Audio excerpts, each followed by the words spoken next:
dia, amados irmãos e irmãs. Que a graça e a paz do Senhor estejam com todos. Amém. São todos bem-vindos à casa do Senhor e vamos juntos, né? Prestar esse culto de louvor e adoração que só Ele merece da nossa parte. Que Deus nos abençoe. Amém.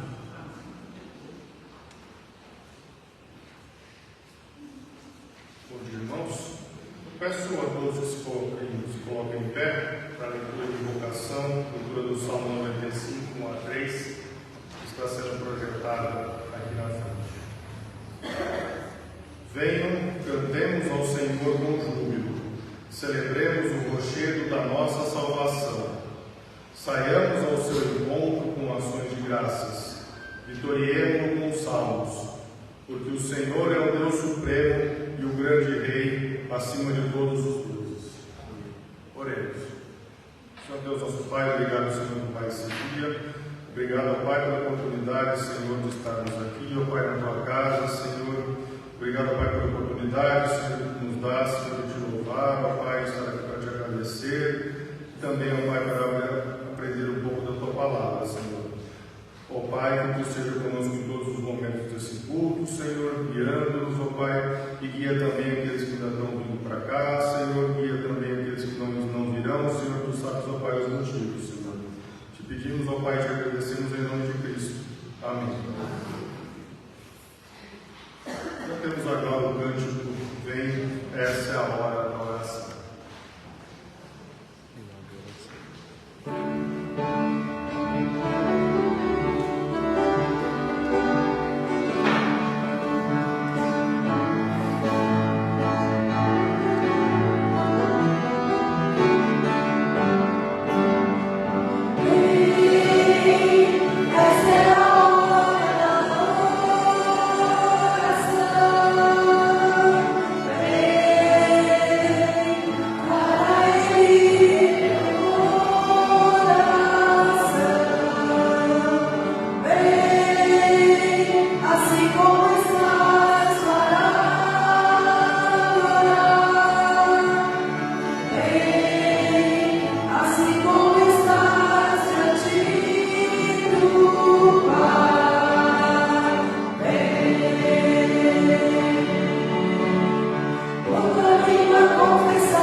versos 1 a 8, também está projetado aqui assim.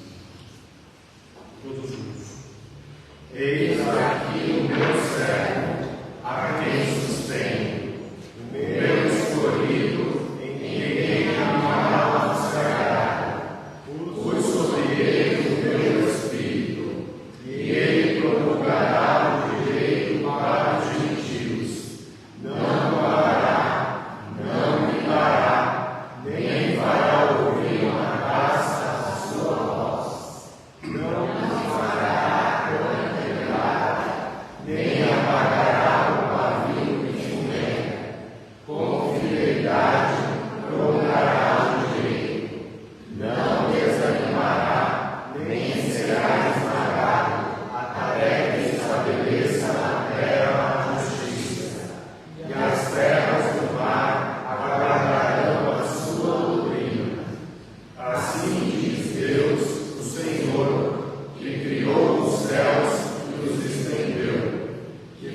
lição, vamos ter o texto do Salmo 69, verso 16, para nossa inspiração.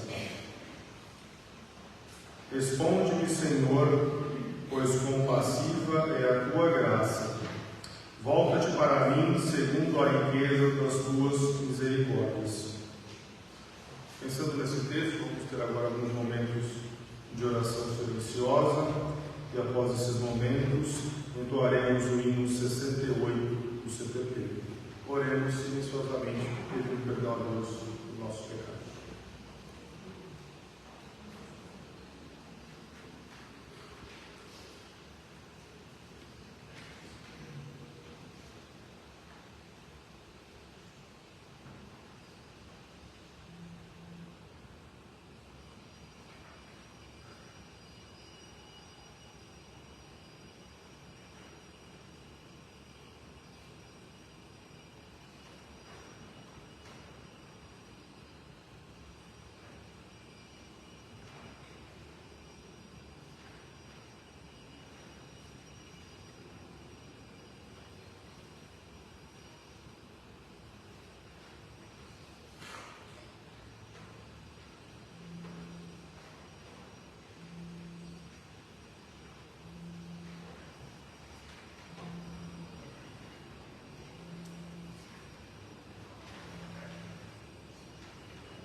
Bom dia, irmãos, a graça e paz do nosso Senhor Jesus a todos. Vamos louvar o nosso Deus, peço aos irmãos que se coloquem de pé para fazer isso.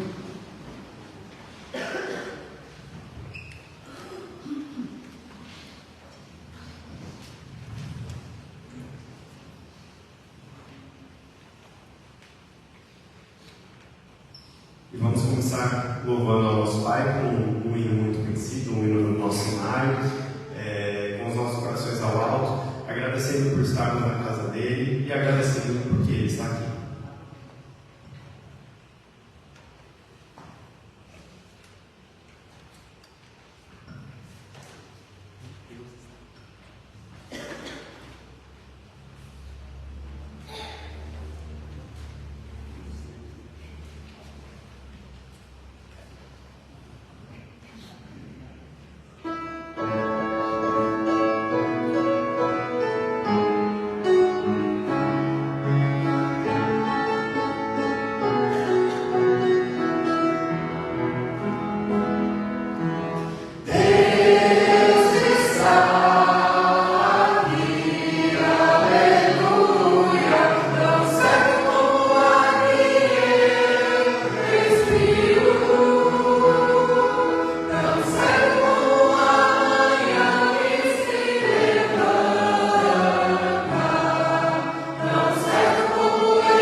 antigas, palavras dela, não minhas. Então, com alegria, irmãos, vamos adorar nosso Deus, com alegria, com toda a nossa voz, com todo o nosso corpo, da maneira que assim agrada o nosso Deus.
gosta de falar que o presbítero dele foi seco, porque a mão não tinha. Agora descobriu, a mão não sobe.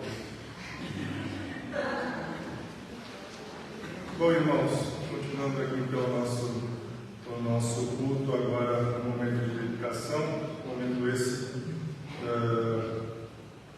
e faremos a leitura do livro de Provérbios, no capítulo 11, verso 25. Esse texto diz: a pessoa generosa prosperará, e quem dá de beber terá sua sede saciada.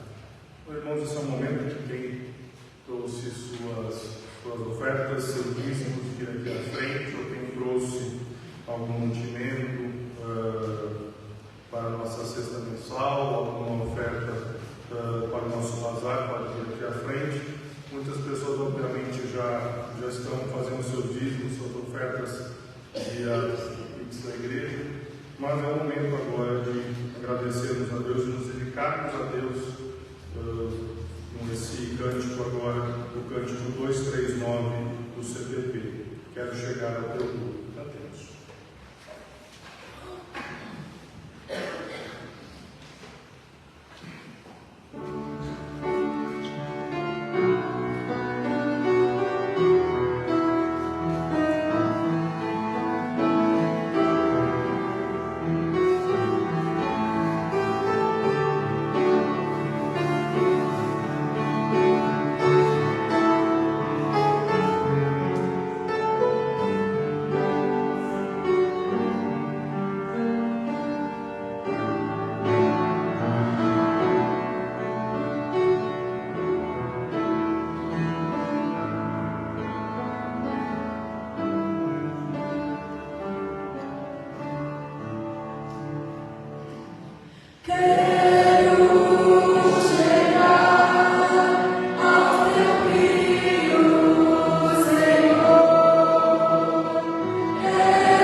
Façamos com que essas ofertas, com esses valores depositados na nossa conta, cheguem realmente quem está precisando. Oremos.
queria, pensando agora na gratidão, né?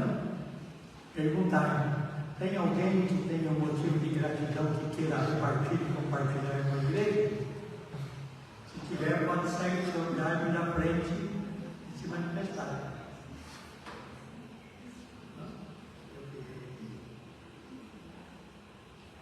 Não? Quero agradecer que desde pequeno eu escutava a minha avó falar, minha mãe falar da Itália, dos meus avós que eram da Itália. E eu sempre tive o desejo de conhecer a Itália. Eu sabia que meus pais avós estavam da Itália. E meus filhos vieram de criança. No final desse mês, eu vou conhecer a Itália. Eu tenho que agradecer muito. Amém. Privilégio, né? Alguém mais? Intercessão. Alguém quer fazer algum pedido especial? Patrícia colocou no boletim. Tem vários flipados na igreja. Oi? Tem vários flipados na igreja. Vários irmãos que vieram falar que estavam flipados. Eu assim, os irmãos sabem do meu sofrimento no calor, né? Mas eu estourei o frio. Estava muito tempo sem sentir frio. O último ano passamos em Ribeirão Preto, né? Os outros em Bauru, é um lugar muito quente. E eu confesso que eu estranhei o frio de São Paulo esses dias. Mas eu me sinto melhor, sabe assim, com o frio. Mas eu falei com o nosso irmão Romero, né, essa semana, e eu falei: como é que você está? E ele disse: ó, pastor, o meu prédio aqui é gelado, né? Eu estou aqui de luva, de meia de lã e com o pé e a mão gelado, né? Então não é privilégio meu, né? Mas eu mesmo com frio eu fico com a mão quente e o pé quente. Eu não sei o motivo, mas eu quero nesse momento colocar, né, no altar do Senhor aquelas manifestações de gratidão e de intercessão. Então quero que os irmãos possam se acostumar, né, com esse momento. Para quê? Para que, se você tiver um motivo de gratidão, né, você possa vir e repartir com a igreja. Se você tiver um motivo de intercessão, possa fazer o mesmo, né? Então, eu vou perguntar agora, porque, como eu tenho feito, quem tem motivos especiais de gratidão, né, e não quis se manifestar, mas tem esses motivos, dê um sinal com a sua mão, né? Amém. Está vendo como a nossa mão levanta? Aí. Alguém tem um motivo especial de intercessão? Quer colocar no altar do Senhor? Amém. Muito bom. Então vamos ter esse momento de oração, né? Lembrando que a Patrícia falou, nós temos diversos irmãos acamados, né? Gripados. Esse tempo ele favorece bastante, né? Então pedir a bênção de Deus sobre esses nossos irmãos e irmãs. Oremos ao Senhor. Senhor Deus e Pai, aqui está a nossa vida colocada no teu altar. E colocada, Deus, primeiramente para te agradecer pelas bênçãos recebidas, Senhor. Nos irmanamos com aqueles que estão aqui no santuário e que têm motivos especiais de gratidão, ó Deus. Muito obrigado pelas bênçãos que temos recebido das tuas mãos. Não temos mérito, Senhor, mas a tua graça, a tua misericórdia tem nos alcançado a cada dia, e as tuas misericórdias têm se renovado em nossas vidas a cada manhã. Aceite então a nossa gratidão como igreja, Pai amado. E agora queremos colocar a nossa intercessão.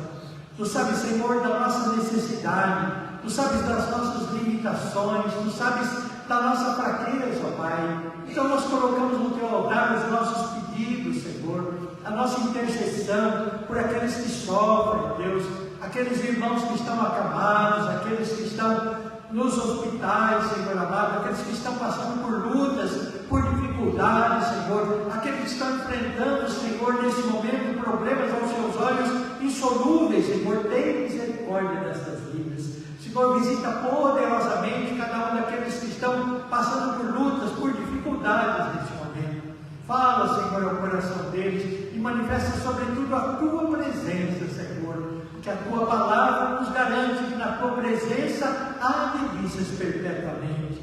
Fique então com a Tua igreja, fique então com aqueles que estão passando por esses problemas, Senhor, e visita-os de modo especial. É o nosso pedido agradecido, em nome de Jesus. Amém. Tem criança? Tem criança? Tem um, dois. Vamos lá.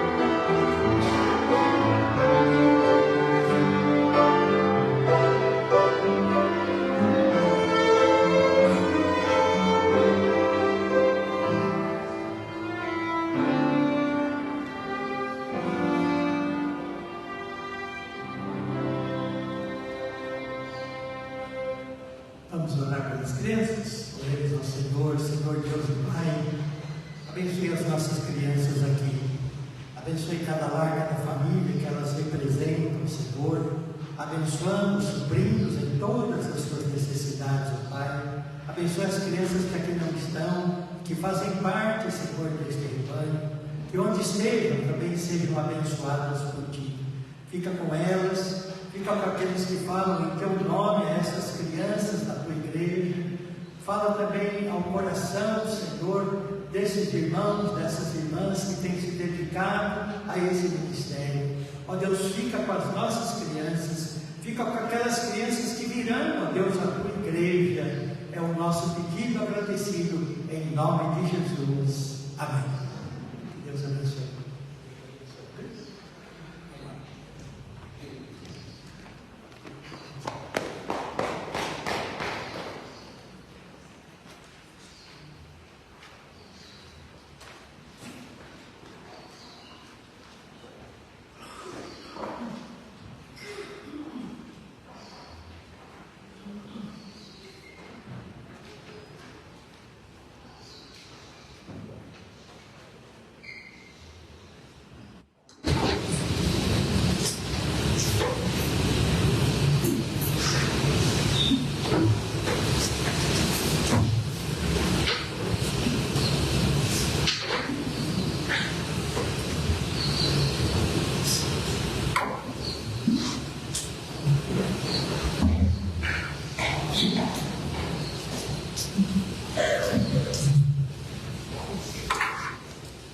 Eu convido a atenção dos irmãos para a leitura que vamos fazer no Evangelho de Mateus, capítulo 5, versículo 3. Mateus, capítulo 5, versículo 3, onde a palavra de Deus diz assim: Bem-aventurados os pobres em espírito, porque deles é o reino dos céus. Bem-aventurados os pobres em espírito, porque deles é o reino dos céus. Oremos ao Senhor. Senhor Deus e Pai, aqui está a nossa vida colocada no Teu altar. E colocada, Pai, após ouvirmos a leitura da Tua palavra, na disposição de ouvir a Tua voz. Ó Deus, que o nosso meditar seja sobretudo agradável na Tua presença. Fale o nosso coração. Fala o coração de cada irmão, cada irmã que veio à Tua casa nesta manhã. Edifica-nos, Senhor, porque a Tua palavra é viva, eficaz, mais penetrante do que uma espada de 2 gumes. Ó Pai, que ela nos alcance nesta manhã, que ela nos transforme nesta manhã, que ela nos desafie nesta manhã melhor te servir. É o nosso pedido agradecido, em nome de Jesus. Amém. Amados, o texto é um texto conhecido, né? texto que faz parte do Sermão da Montanha, a primeira exortação que Jesus faz nesse texto. Jesus, depois de iniciar o seu ministério na Galileia, onde ele ensinava nas sinagogas, pregava o Evangelho do Reino, curava toda sorte de doenças e enfermidades, ele começa agora a ensinar os seus discípulos sobre os valores e princípios do Reino. Temos aí o início do texto que os comentaristas chamam de Sermão do Monte, onde são chamados infelizes todos aqueles que possuem uma determinada característica, pois, de conformidade com o texto, receberão uma recompensa. Então temos aqui uma marca e uma recompensa. No texto lido, somos humildes de espírito. Na tradução que nós temos da Bíblia do aniversário, ela chama pobres em espírito. É que normalmente quando nós usamos a expressão pobre de espírito, parece que nós queremos falar outra coisa. Então, pobres em espírito, humildes de espírito, diz o texto, possuirão o reino dos céus. Olha a recompensa daquele que é humilde em espírito, daquele que é pobre em espírito. Vamos nos ater ao texto lido perguntando: o que viria a ser pobres em espírito, humildes em espírito, ou apenas humildes ou pobres? Essa humildade, por certo, não é aquela que pretendemos muitas vezes explicar, seja pela aparência, seja pela postura, ou seja pelo uso de determinadas expressões que denotem essa condição. Nós podemos dizer que algumas pessoas, elas parecem que se orgulham de ser humildes, Por quê? Porque gostam de mostrar uma aparência de humildade.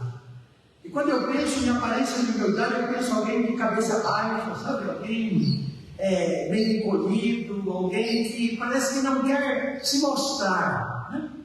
Eu não sei se é isso que o texto fala, no sentido de dizer que são felizes, porque não é isso que o texto está se referindo, não é isso que o texto está se referindo. Ou seja, o texto ele está nos dizendo que é aquela pessoa que Deus conhece, é aquela pessoa que Deus conhece o seu interior, pois somente Ele sonda e conhece os nossos corações e intenções.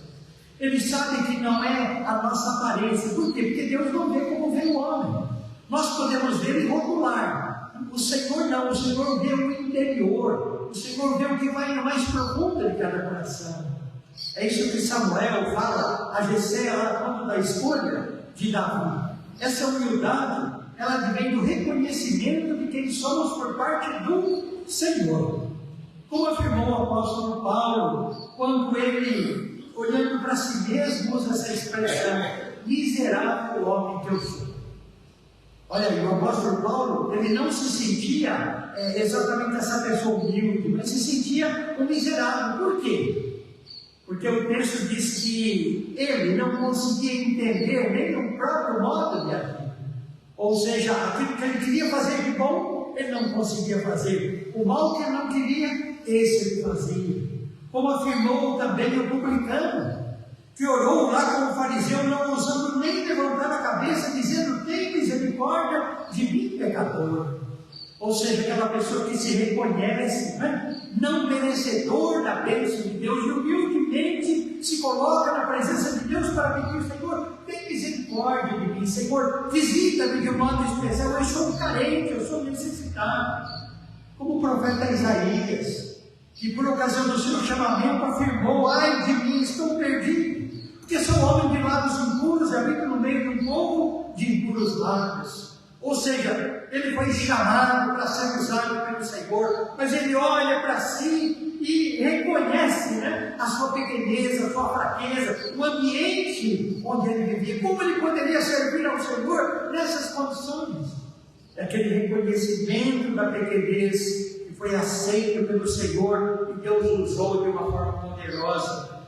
Como o apóstolo Paulo ainda, em 1 Timóteo, capítulo 1, versículo 15, ele diz esta palavra fiel: esta palavra é fiel e digna de toda aceitação, que Cristo Jesus veio ao mundo para salvar os pecadores, dos quais eu sou o principal. Amados, Paulo tinha essa consciência, né, de que ele nem apóstolo deveria ser chamado. Por quê? Porque ele perseguiu a igreja de Cristo. Ele consentiu na morte de seguidores de Cristo.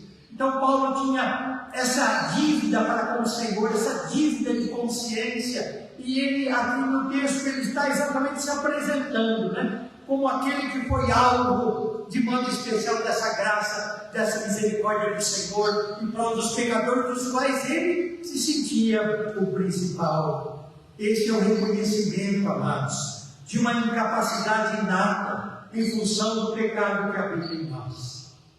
E quando nós pensamos, mas o que a palavra diz a respeito disso? Paulo, escrevendo aos Romanos, capítulo 3, versículo 10 e seguinte, diz assim: não há justo, nenhum sequer, não há quem entenda, não há quem busque a Deus, todos se extraviaram, a uma se fizeram inúteis, não há quem faça o bem, não há nenhum sequer. Portanto, essa possibilidade da humildade, amados, nós precisamos entender, só seria alguma coisa viável, alguma coisa possível a partir da habitação do Espírito em nossos corações quando cremos. Só o Espírito Santo de Deus pode nos mudar de tal maneira que pode nos tornar pessoas humildes, ou seja, pessoas que reconheçam a soberania, a grandeza de Deus e a nossa pequenez. Então essa humildade, ela pode ser entendida como um verdadeiro fruto do Espírito, ou seja, a partir do momento que o Espírito Santo habita nos nossos corações, nós passamos a ter essa capacidade. Antes não. Por quê? Porque antes nós queremos ostentar as nossas qualidades, ostentar as nossas condições. É interessante que a valorização que nós damos às pessoas, né, são exatamente a valorização a partir das suas virtudes, né? A partir da sua virtude, e convenhamos, humildade não é uma virtude muito valorizada em nosso tempo.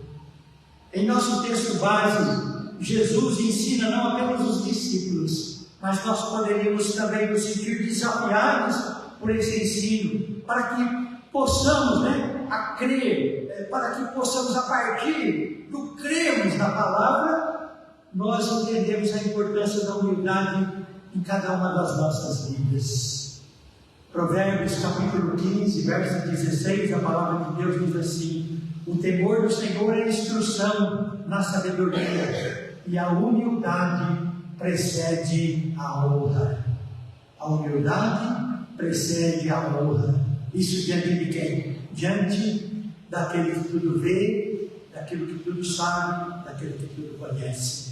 No Salmo 131, o salmista, ele abrindo o seu coração diante do Senhor, ele diz: não é soberbo o meu coração, nem altivo o meu olhar, não ando à procura de grandes coisas, nem de coisas maravilhosas demais para mim. O salmista, ele aqui vai exatamente na contramão daquilo que nós ouvimos em nosso tempo, né? Em nosso tempo parece que as pessoas só querem mais poder, só querem mais sucesso, né? Só querem mais popularidade, mais, nunca reconhecendo exatamente a sua condição. Quando olhamos para o texto bíblico mesmo, nos revela que os próprios discípulos de Jesus, né, que foram os alvos primeiros desse ensino, parece que não aprenderam nada a respeito do que Jesus falava. Por quê? Qual era a maior disputa entre eles? Quem seria o mais humilde? É isso? É isso que a palavra fala? Eles disputavam entre si quem seria o maior. E eles não se contentavam em ser o maior no corpo de discípulos, eles queriam ser o maior também no reino dos céus. E eu não sei se isso era um pedido de cada um deles, ou um pedido da mãe, né, deles, que num determinado texto fala, os filhos, né, da mãe de Zebedeu fizeram esse pedido. A mãe dos filhos de Zebedeu fez esse pedido a Jesus. Então, amados, por quê? Porque parece que nós gostamos exatamente dessa projeção, né? Dessa popularidade, desta fama, e nunca da humildade. Trazendo o texto para a nossa realidade, para os nossos dias, uma pergunta que se impõe é exatamente esta: como ter essa humildade no tempo presente? A fim de experimentarmos, como o texto diz, a felicidade do reino de Deus em nossas vidas. Como experimentar isso hoje? Como experimentar isso aqui e agora? Amados, vivemos em um mundo extremamente competitivo, que não valoriza a humildade como virtude. A humildade é característica de fracos, a humildade é característica de derrotados, nunca o contrário. Por quê? Porque essa sociedade supervaloriza a superioridade, o vencedor a qualquer custo, a realização pessoal, independente dos meios utilizados para alcançá-la ou do preço a pagar. É interessante que uma frase bastante conhecida, que é atribuída até aos jesuítas, ela diz assim que o importante, não são os meios, mas os fins. O importante são os fins. Então, se conseguimos alcançar, não importa os meios que utilizamos para alcançar. Parece que isso é o que é valorizado em nosso tempo. Então, amados, viver a humildade hoje implica numa caminhada na contramão do mundo em que vivemos. O mundo querendo superioridade, querendo realização, querendo seguidores, querendo adeptos, e nós, na contramão, buscando a humildade. Por quê?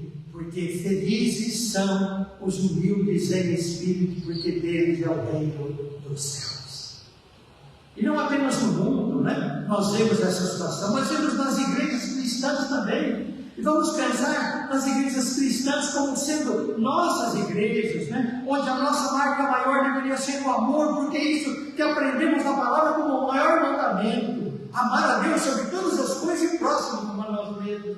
Mas mesmo tendo essa que deveria ser a nossa marca maior, percebemos uma disputa por cargos ou posições que possam nos dar um destaque especial. Eu me lembro da ginástica que a gente precisava fazer muitas vezes quando ia falar de cargo na igreja, diácono e presbítero, diaconisa e presbítera, quem é superior, quem é inferior. E pela nossa Constituição não existe isso, só que na prática acaba existindo isso. Na teoria, ou seja, naquilo que diz a nossa Constituição, são ordens diferentes. Uma é uma ordem administrativa, outra é uma ordem de servir, uma ordem de serviço. Como se a administrativa também é um serviço. Mas existe essa tradução, essa explicação. Mas, amados, era muito interessante quando tínhamos assembleia. Parece que não havia possibilidade de alguém ser eleito presbítero ou presbítera se não tivesse sido diácono ou diaconisa. Isso não está escrito em lugar nenhum. Mas para mostrar que nós, às vezes, enxergamos como uma coisa hierárquica, ou seja, primeiro vêm os diáconos e diaconisas, depois os presbíteros e presbíteras, no sentido de que esses últimos são superiores, superiores. Mas amados no corpo de Cristo não há isso. Mas influenciados exatamente por essa sociedade, eu me lembro muito claramente de duas experiências que eu tive em igreja, onde um presbítero em disponibilidade foi eleito diácono e aceitou. Foi um espanto geral, Espanto geral. E ele, no seu testemunho, ele disse que ele se sentia muito mais diácono do que presbítero. Ele foi eleito presbítero, serviu como presbítero e agora estava sendo eleito exatamente para aquilo que ele se sentia identificado, ou seja, esse servir às mesas, esse olhar com misericórdia para os necessitados, esse serviço como marca exatamente do seu ministério. Duas igrejas tivemos essa experiência, mas é uma coisa rara, por quê? Porque até na igreja parece que existe essa disputa de poder. Quem tem mais poder? Eu sou um presbítero, diácono, diaconisa de uma igreja pequena ou de uma igreja grande? Se for de uma igreja grande, eu sou de uma qualidade maior também. Mas isso não existe. Nós, oficiais da igreja, diácono, diaconisa, presbítero, presbítera, pastor, pastora, nós somos servos e fomos chamados por Deus para servir.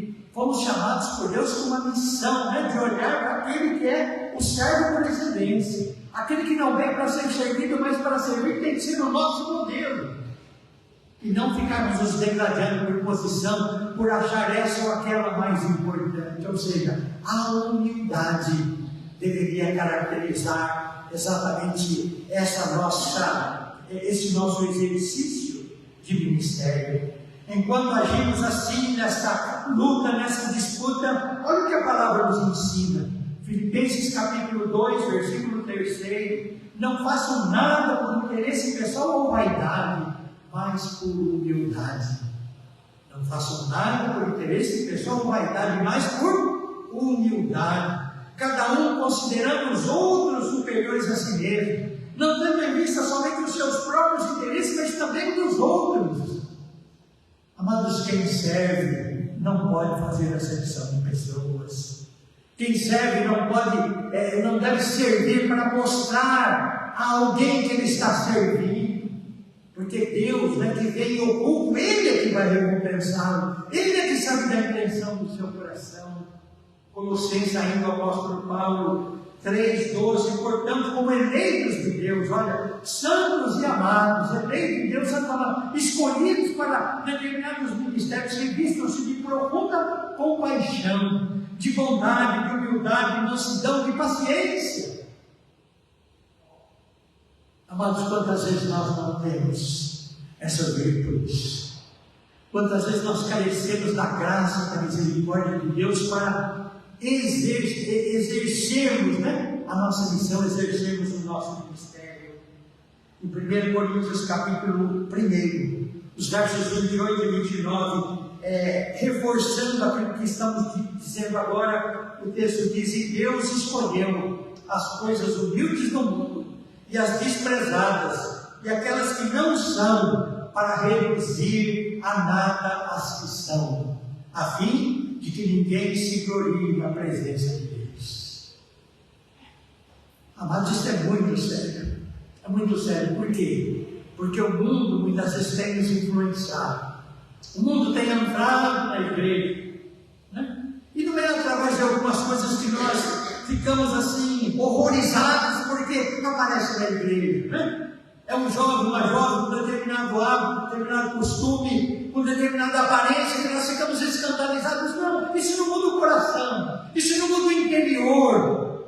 Mas esse interior que a palavra fala, Esse interior é que o Senhor vê, o Senhor conhece. E muitas vezes Ele está entrando na igreja. Entrando na igreja de modo a causar problemas, causar confusões, de maneira que nós não aceitamos muitas vezes qualquer contrariedade. Parece que por sermos isso ou por sermos aquilo, estamos acima. Quantas vezes nós, em oração, temos pedido a Deus: Senhor, tem misericórdia de nós. Senhor, tem misericórdia das nossas palavras, dá-nos sabedoria no falar, sabedoria ao traduzir a Tua palavra, para que não apareça nada de nós. Na experiência de João Batista, essa experiência de João Batista poderia ser aplicada a cada um de nós no exercício dos nossos ministérios, Convém que Ele cresça e que eu diminua, que eu passe despercebido, mas que a Tua vontade seja feita, que eu passe despercebido, mas a missão seja realizada. Amados, precisamos mais do que nunca aceitar o desafio de Jesus a todos aqueles que querem seguir. E hierarquizamos o servir a Deus, nos esquecendo que no reino de Deus o maior quem é? O maior é o servo. E que o próprio Jesus Cristo afirmou no Evangelho de Marcos, que Ele mesmo não veio para ser servido, mas para servir e dar a sua vida em resgate por muitos. Quantos hoje querem ser líderes na igreja para obter fama, para obter sucesso, para obter projeção? E a palavra nos ensina exatamente o contrário. Por quê? No reino de Deus não é assim. Por isso, bem-aventurados os pobres em espírito, os humildes em espírito, porque deles é o reino do céu. Então, amado, hoje que nós tomemos uma atitude, e essa atitude primeira seria exatamente essa: negarmos a nós mesmos, né? Negarmos os nossos sonhos, nossos planos, os nossos projetos pessoais e colocarmos a nossa vida no altar do Senhor. Quando nós pensamos em chamado, nós temos que pensar que chamado é alguma coisa vinda do Senhor nas nossas vidas. Eu tive alguns privilégios, né? Privilégios que Deus me concedeu. Privilégios que não faziam parte de uma carreira, né? Não fazia parte de um plano de carreira onde eu almejava galgar postos dentro da igreja. Deus me deu privilégios grandes, né? Privilégios maravilhosos de servir. Servir em igrejas de São Paulo, servir em igrejas do interior, servir em cidades grandes, cidades pequenas, igrejas grandes, igrejas pequenas, na própria instituição, como presidente do presbitério, presidente de sínodo, diretor do estandarte. Mas, amados, tudo isso é graça, tudo isso é misericórdia, tudo isso é serviço ao Senhor. Não é para a gente passar para a história, não é para registrar o nosso nome.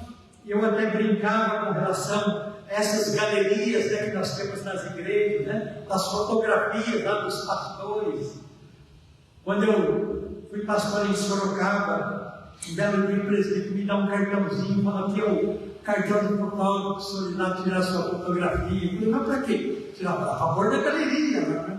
Eu falei: não lá quero estar nessa galeria, só tem gente morta aí, né? Por que eu vou ficar nessa galeria? E depois, é claro que eu reconsiderei, porque era o hábito da igreja, o costume da igreja, mas eles querem, às vezes, dar essa, sabe, essa dignidade, essa coisa de ter aquele registro, que os pastores que passaram por aqui, né? Amados, eu acho que é muito importante que nós tenhamos passado por aqui e Deus tenha nos usado como instrumento dele. Isso vai ficar, isso vai permanecer. Esse é o fruto e esse permanece. O restante, amados, é coisa de homens, né? Coisa de homens. Jesus deve ser o nosso maior modelo. E o nosso maior modelo, ele não gostava nem de multidão, né? Nem de multidão no sentido de que a multidão queria homenageá-lo, queria transformá-lo em rei, e ele foi rei sim, mas não nessa ótica, não exatamente como a multidão queria. Ele foi exaltado. Em Filipenses capítulo 2, versículos 5 em diante, o apóstolo Paulo, de uma forma magistral, traduz isso dizendo: tende em vós o mesmo sentimento que houve também em Cristo Jesus, pois ele, subsistindo em forma de Deus, não julgou como usurpação ser igual a Deus, antes a si mesmo se esvaziou, assumindo a forma de servo, tornando-se semelhança de homens, e reconhecido em figura humana, a si mesmo se humilhou, tornando-se obediente até a morte e morte de cruz. Quando Deus nos chama para servi-lo, Ele quer que nós tenhamos Jesus como referência. O esvaziar-se, o deixar de lado os louros, deixar de lado as homenagens, né?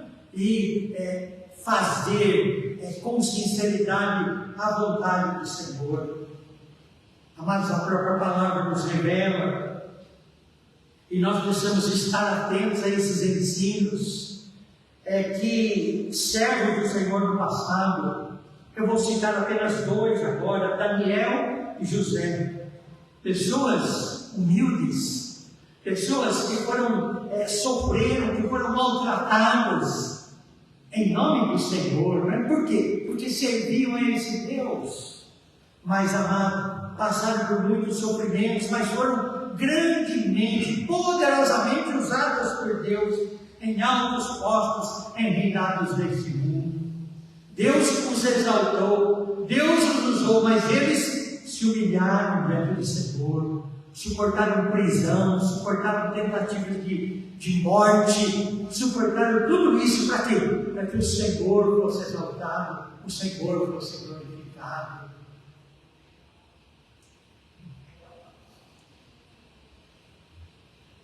Portanto, nossa atitude diante da revelação da palavra não pode ser outra, senão aquela traduzida pelo apóstolo Pedro, que passou por muito sofrimento em função da sua arrogância, em função da sua prepotência. Pedro é um caso muito interessante na palavra para nós pensarmos em alguém que tinha essa marca, né? Essa marca de personalidade, né? De ser um dominador, de ser um líder, de ser alguém que até diante de Jesus ele não aceita fazer aquilo que Jesus pede a ele, e ele precisa relutar ali. Depois ele quer ostentar diante do Senhor, que ele não negaria de forma alguma, e o Senhor o humilha, o Senhor o quebra. Para quê? Para que ele seja o verdadeiro servo do Senhor. E amados, ele nega Jesus 3 vezes com toda a sua arrogância e prepotência, mas ele se coloca no altar do Senhor e recebe do Senhor a bênção do que? Ser o pastor das ovelhas. E ele escreve esta palavra em 1 Pedro capítulo 5, versículo 6, portanto, humilhe-se debaixo da poderosa mão de Deus, para que ele, em tempo oportuno, os exalte. Pedro experimentou isso na pele, e às vezes nós precisamos experimentar também. É na humilhação que nós vamos conhecer o verdadeiro servo. Inclusive o ensinamento da palavra diz que se nós tivermos que sofrer por causa do Cristo, que nós devemos sofrer exatamente por sermos julgados, né? Julgados de maneira inadequada, julgados por termos feito aquilo que efetivamente não fizemos.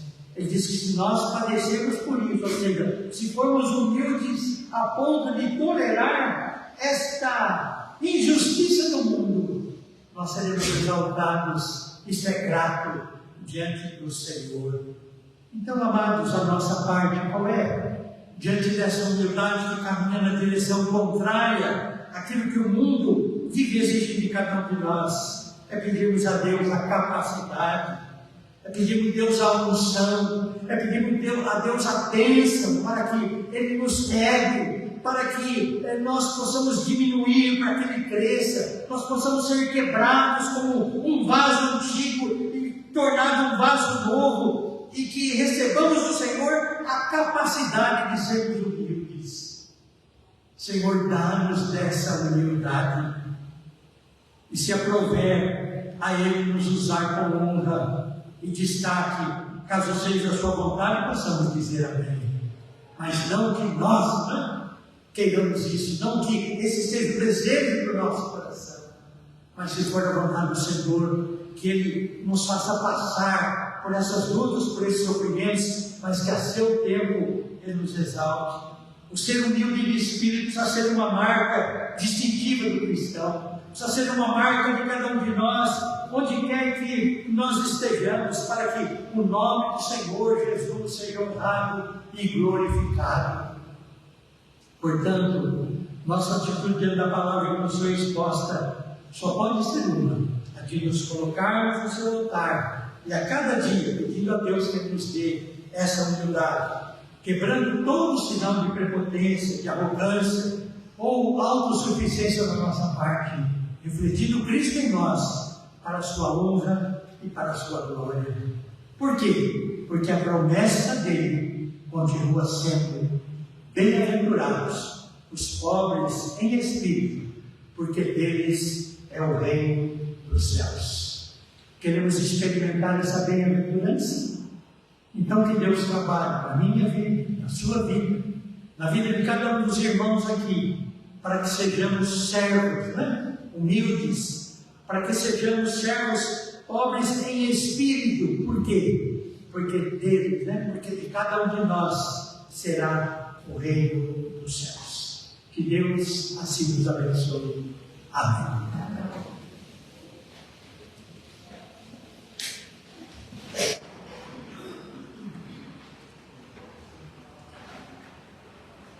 Nós vamos entoar a Deus o cântico 263.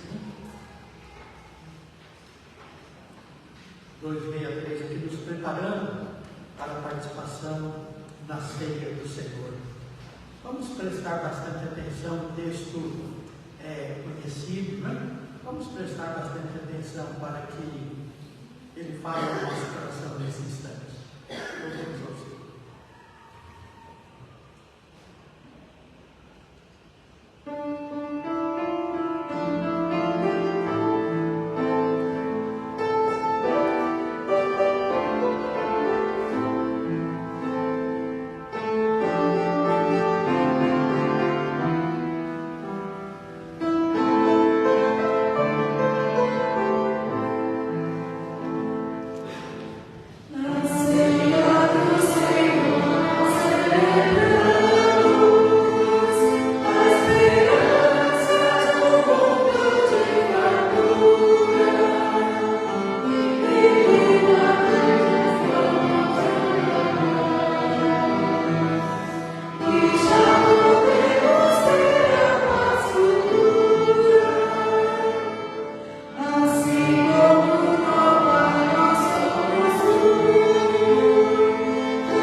Como o cântico que acabamos de entoar na última estrofe, unidos, no só corpo de Cristo, neste vinho e neste pão, nós seremos alegres de seu povo, conformados com a escravidão na construção feliz de um mundo novo.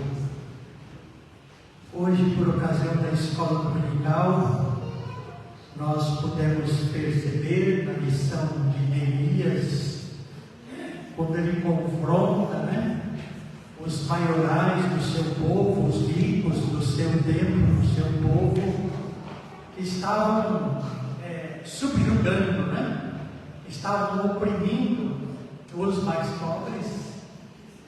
Neemias, ele nos ensina uma lição maravilhosa, ou seja, ele ensina que ao fazer aquilo, estes irmãos de sangue, estavam transgredindo os ensinamentos do Senhor. O que os fazia agir desta forma era o pecado. O pecado da desobediência da lei de Deus que havia sido promulgada para que não houvesse essa separação, não houvesse essa divisão, não houvesse essa opressão. Mas quando se afasta da vontade de Deus, se afasta da lei do Senhor, começa a ouvir a voz deste mundo. E aí salve-se quem puder. E aí se sentiam superiores capazes até de oprimir os próprios irmãos de sangue. Amados, que a lição da humildade que nós acabamos de ouvir hoje nos fazendo olhar para Jesus. Transforme as nossas vidas, transforme os nossos corações, nos encha de misericórdia, nos encha de graça. E que agora, ao nos assentarmos ao redor desta mesa que para nós tem um significado muito importante, porque ela nos fala de 3 momentos na vida de Jesus. Nos fala do momento da sua morte, no momento em que Ele morre por mim, por você, por cada um de nós, derramando o seu precioso sangue na cruz do Calvário. Nos fala então da morte, da tristeza da morte, do preço que Jesus pagou em nosso lugar. Mas nos fala também de que esse Cristo, Ele venceu a morte, está vivo intercedendo por cada um de nós junto ao Pai, está vivo intercedendo pela sua igreja, está vivo e presente na vida da sua igreja, por menor que seja. Ele está dizendo: não temais, eu estou aqui, não temais, vocês não estão sozinhos, não temais pela fraqueza de vocês, porque eu estou convosco todos os dias, até a consumação dos séculos. Esta mesa fala isso para nós, e esta mesa nos remete também para a eternidade, onde estaremos todos, na presença do Senhor, onde faremos parte todos do reino de Deus na eternidade. Tudo aquilo que o mundo vive brigando para conseguir, tudo isso é passageiro, tudo isso vai deixar de existir, mas a eternidade como Cristo, essa nós vamos usufruir dela. E essa mesa nos fala a respeito desses 3 momentos, da morte, da ressurreição e da vida eterna. Então agora, como Jesus fez quando instituiu o sacramento para a sua igreja, para os seus discípulos ali, Ele consagrou os elementos, Ele deu graças a Deus, porque aqueles elementos simbolizavam verdadeiramente a presença do Cristo vivo no meio do seu povo. Tanto que há o desafio de fazer isso em memória de mim. Vamos participar agora nos lembrando do que Ele fez, nos lembrando do que Ele é, nos lembrando do que Ele fará. Curvemos as nossas cabeças e olhemos ao Senhor. Senhor Deus e Pai, aqui está a nossa vida colocada no Teu altar. E colocada, ó Deus, como se estivéssemos reunidos ao redor de uma grande mesa, participando, ó Deus, do pão, que simboliza o Teu corpo, e do cálice, que simboliza o Teu sangue, corpo e sangue derramados, vertidos, entregues na cruz do Calvário em nosso favor. Ó Deus, que nós creiamos na Tua obra, creiamos na Tua ressurreição, creiamos que Tu és vivo, que Tu estás presente no meio da Tua igreja, no meio do Teu povo, estás presente aqui e agora em cada um dos nossos corações. Então nós Te louvamos, nós Te agradecemos, ó Pai, pela vida eterna que temos em Cristo Jesus. Ó Deus, que assim como a ceia do Senhor no passado revelou a presença de Jesus no meio dos seus discípulos que estavam ali desalentados, desanimados, que esta presença espiritual de Jesus Cristo em nossos corações nos dê o alento necessário para a continuidade da caminhada. Fica conosco, Senhor, e nos abençoe. Fica conosco, Senhor, e nos alimente através destes elementos, nos alimente através da Tua presença viva em nossos corações. É o nosso pedido agradecido, em nome de Jesus. Amém. Senhor Jesus, na noite que foi traído, tomou o pão, partiu, distribuiu aos discípulos, dizendo: isto é o meu corpo, partido por vós, participai dele todos, fazei isto em memória de mim. Por semelhante modo, depois de haver ceado, tomou também o cálice, dizendo: este cálice é a nova aliança no meu sangue, bebei dele todos, fazei isto em memória de mim. Porque todas as vezes que comerdes o pão e beberdes o vinho, anunciais a morte do Senhor até que Ele venha. Anunciar a morte do Senhor é anunciar a nossa vitória. Anunciar a morte do Senhor é anunciar a salvação que temos em Cristo Jesus. Cabe a mim, a você, a cada um de nós, repartir esta salvação graciosa com todos aqueles que não a conhecem. Então nós convidamos os irmãos e irmãs, membros desta ou de outra igreja, que creem em Jesus Cristo como Senhor e Salvador de suas vidas, a participarem conosco. Esta mesa não é nossa, não é da igreja, da Casa Verde, mas é do Senhor. Se você crê em Jesus Cristo como Senhor e Salvador das suas vidas, da sua vida, está em comunhão com Ele, você é nosso convidado a participar desses elementos. Vamos participar então do pão e do vinho.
Disse Jesus, este é o meu corpo partido por vós, participai de todos, fazei isto em memória de mim.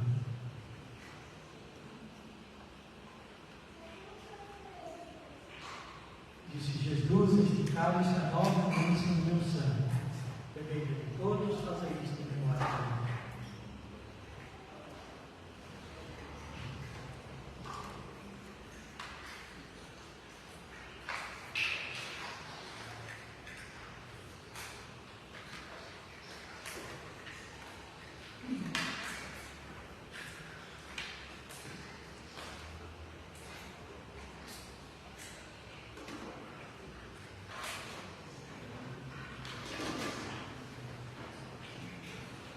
Vamos orar mais uma vez. Senhor Deus e Pai, que as bênçãos advindas desta participação nos fortaleça, nos reanime, nos desafie a melhor de servir. Fica conosco, Deus, e dá-nos a tua bênção. É o nosso pedido agradecido em nome de Jesus. Amém.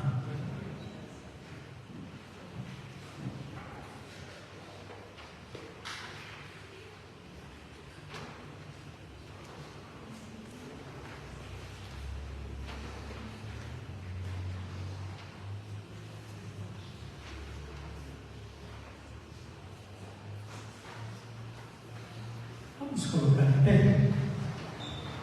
Vamos orar todos juntos, abraçando o Senhor nos ensinou, como temos feito, né? Pensando naquilo que estamos falando. Oremos ao Senhor. Pai nosso que estás nos céus, santificado seja o teu nome. Venha o teu reino, seja feita a tua vontade, assim na terra como nos céus. O pão nosso de cada dia nos dá hoje. Perdoe as nossas dívidas, assim como nós perdoamos aos nossos devedores. E não nos deixes cair em tentação, mas livra-nos do mal, pois teu é o reino, o poder e a glória para sempre. Amém. Saudemos-nos com a paz do Senhor, né? Pode mudar de lugar se precisar, tá? Pode mudar de coluna.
Então podemos sentar por um momento.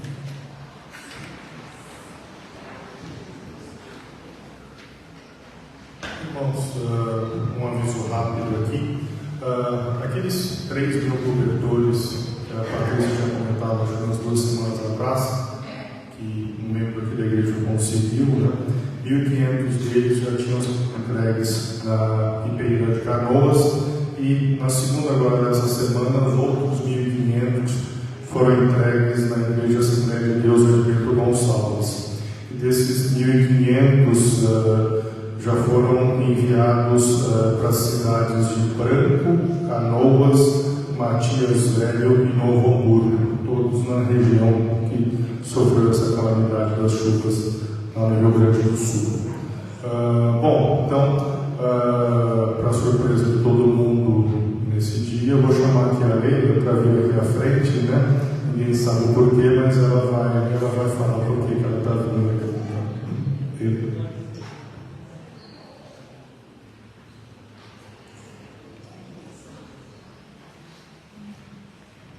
E o Wilson também. Eu queria chamar a Edna aqui.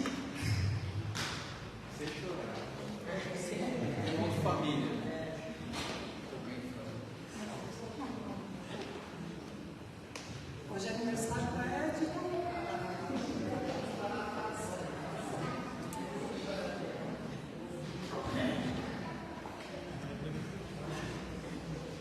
A Edna é uma pessoa muito especial para mim. É mais que meu irmão. Desculpe a minha emoção.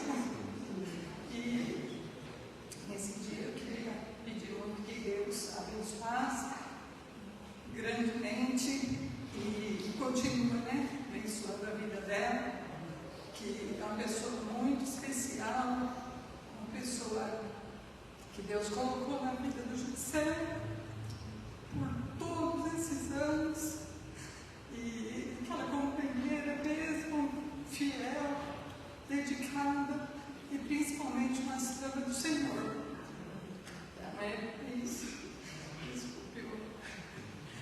emoção. Suas mãos.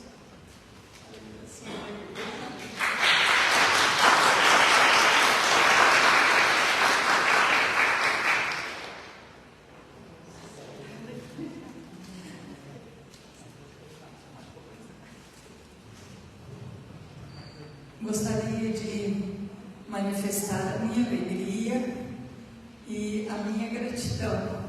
Em primeiro lugar, a Deus, pelas bênçãos, graças, pela sua bondade e misericórdia para comigo, para com a minha família, por mais esse ano de vida que Ele me concedeu. E também gostaria de agradecer a todos os irmãos e irmãs que me receberam aqui com tanto amor e carinho. O meu muito obrigada de coração.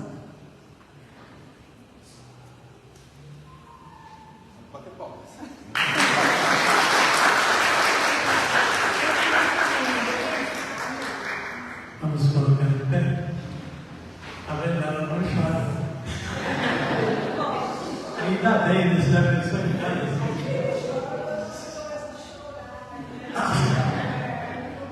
Se ela fosse igual eu em casa, era um rio. Um tem que não chorar, né? Um tem que não chorar. Mas nós agradecemos a Deus, né? Bênção, né? Mais um ano, né? Aí só por curiosidade, hoje ela me alcança. E logo eu passo ela de novo. Porque desses outros anos, desses outros meses, ela sempre falava assim: você é mais velha. Sou mesmo. E aí é brincadeira, né? Mas pela fachada dá para ver que eu sou mais velho. Mas nossa gratidão a Deus, né? Agradeço muito a Deus pela vida da Edna, né? Pelo ministério que Ele deu para ela. A Edna não é pastora, tá? Não é pastora, mas tem sido uma mulher de pastor maravilhosa, né? Porque nós passamos por 10 igrejas e eu tenho, creio, salvo, melhor juízo, 10 portas abertas onde nós passamos. E não passamos sozinhos, né? Passamos com a esposa, com os filhos, e Deus tem manifestado a sua graça sobre a vida dela, de modo especial, né? Dificuldades de saúde, Deus tem abençoado ricamente a sua vida e nós louvamos a Ele por isso. Vamos orar. Obrigado, Deus, por esse momento precioso, passado na Tua presença, junto com a Tua igreja, onde pudemos te prestar culto de louvor e adoração. Aceita, Senhor, o nosso louvor, aceita a nossa adoração, aceita o nosso culto. De tal maneira, ó Deus, que Ele faça diferença nas nossas vidas. É o nosso pedido agradecido em nome de Jesus. Amém. Receba a bênção, que a graça de nosso Senhor e Salvador Jesus Cristo, o amor de Deus, nosso eterno e bendito Pai, que a bênção, a comunhão e as consolações do Santo Espírito estejam e permaneçam em cada vida aqui presente, cada lar, cada família aqui representada, também esteja com o povo de Deus espalhado sobre a terra, agora e para sempre. Amém.